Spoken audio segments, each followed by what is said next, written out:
At ay Kuzma po, International Basketball.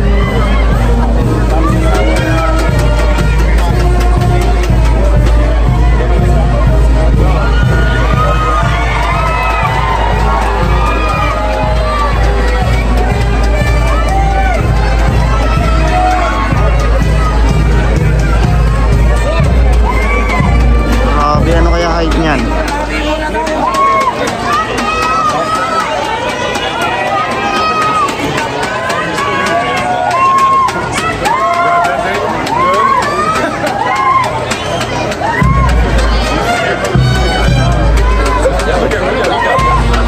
Kyle Kuzma po ng American Basketball.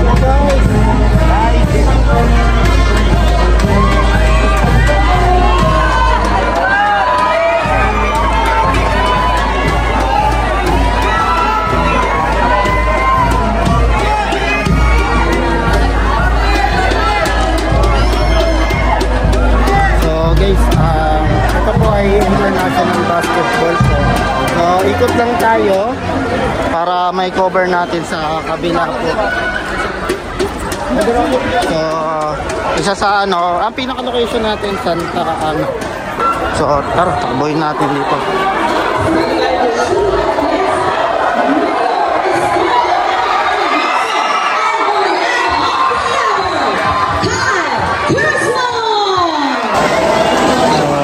Magkatabi na po sila Yorme and si Kyle Kuzma po.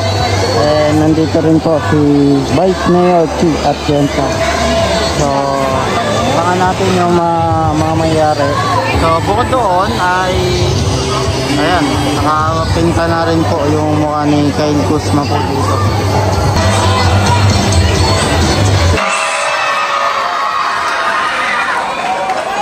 Ayan, at syempre, we are all here for something really special today, and it is the presentation of the mural of NBA star Kyle Kuzma. That's right, you heard it right. We are gathered here today to celebrate not only the artistry behind this mural, but also the inspiration it brings to the youth and the basketball community here in Punta Santa Ana, Manila. But before we begin, let's give ourselves a big round of applause for being part of this meaningful and historic event. Ayan, palakpakan naman po dyan. Alright, and now to officially kick things off, let's hear a few words from the chairman of Barangay 901, Chairman Jerome S. Advincula.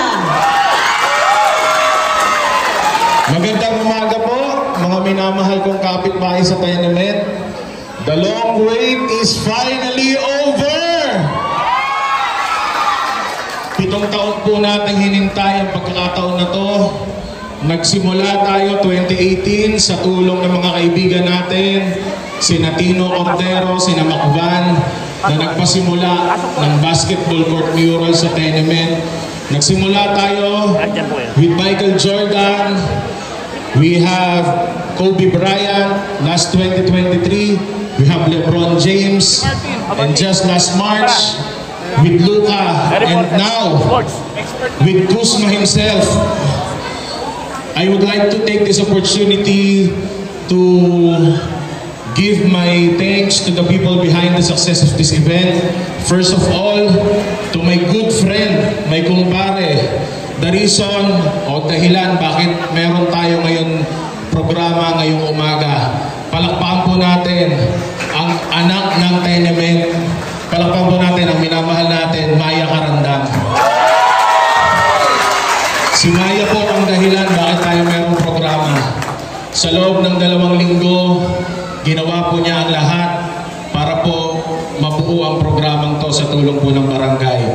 Gayon din po, nais ko pong pasalamatan ang tao, ang inspirasyon ng aking pamumuno sa ating barangay. Lahat ng hiniling natin para sa ating barangay, hindi ako pinahindian, basta para sa inyo. Palakpakan po natin ang minamahal nating Yorme Isko Morena Tumatoso.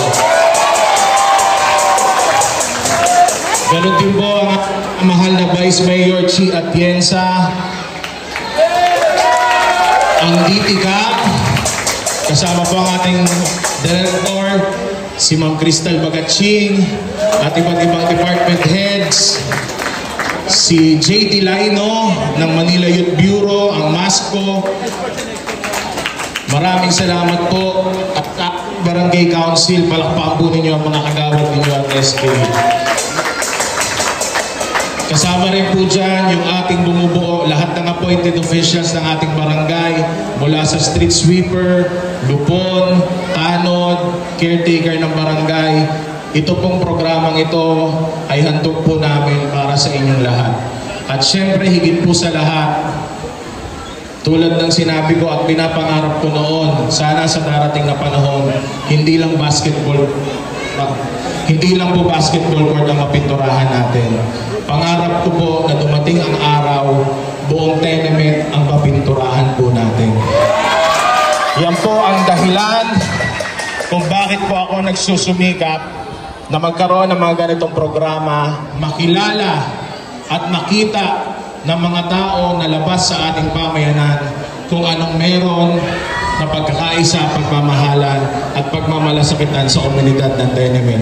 Kaya maraming salamat po sa lahat ng Batang Tenement. Palakpakan po ninyo ang inyong mga sarili.